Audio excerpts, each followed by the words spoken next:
Prabowo Hatta juga maju ke Pengadilan Tinggi Tata Usaha Negara. Materi yang digugat terkait keabsahan SK pencalonan Jokowi sebagai kandidat presiden.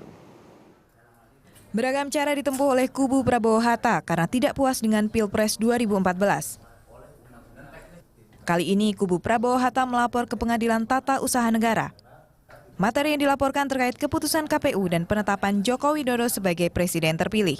Saat ini ada beberapa rekan-rekan juga tim advokasi yang sedang mengajukan gugatan PT UN terkait keabsahan ya SK pencalonan Pak Jokowi dan juga terkait keabsahan SK 535 dari sudut SK. Jadi bukan dalam konteks perselisihan hasil pemilihan umumnya.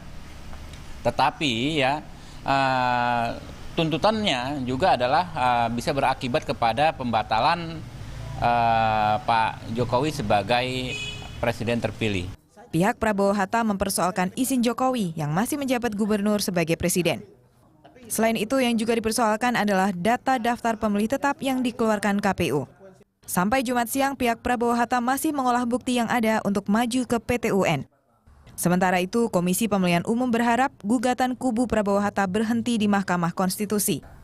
Kita berharap sih bahwa upaya hukum yang dilakukan di Mahkamah Konstitusi itu adalah upaya yang terakhir yang memang kita ingin melihat bahwa itulah kepastian yang memang sudah diputuskan seperti itu.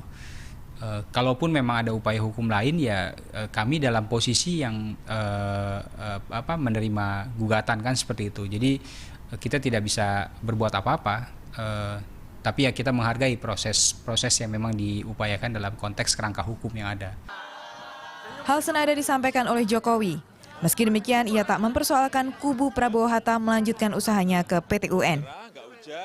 Dan ini adalah proses terakhir dari proses kita berdemokrasi kemarin. Ya. Ini akhir ya Pak ya? Apa nggak akan ada lanjutan lagi Pak? Kalau tidak bertolerir lanjutan proses demokrasi ini ya titik akhirnya di MK ini. Ahli Hukum Tata Negara Refli Harun menilai upaya kubu Prabowo Hatta maju ke PT UN sebagai hal yang sia-sia dan dapat mengganggu roda pemerintahan yang akan datang. Saya kira semua orang harus tahu ya, termasuk juga kubu Prabowo Hatta, bahwa sengketa hasil pemilu itu sudah harus berakhir ketika MK memutuskan, ya. Jadi sangat tidak layak kalau kemudian ada gugatan-gugatan lain yang diajukan ke lini pengadilan yang lain. Karena kalaupun dikabulkan itu akan memunculkan ketidakpastian hukum dan sangat mungkin putusannya tidak bisa dilaksanakan. Laporan ke PT UN ini merupakan lanjutan dari rasa ketidakpuasan pihak Prabowo Hatta atas hasil MK.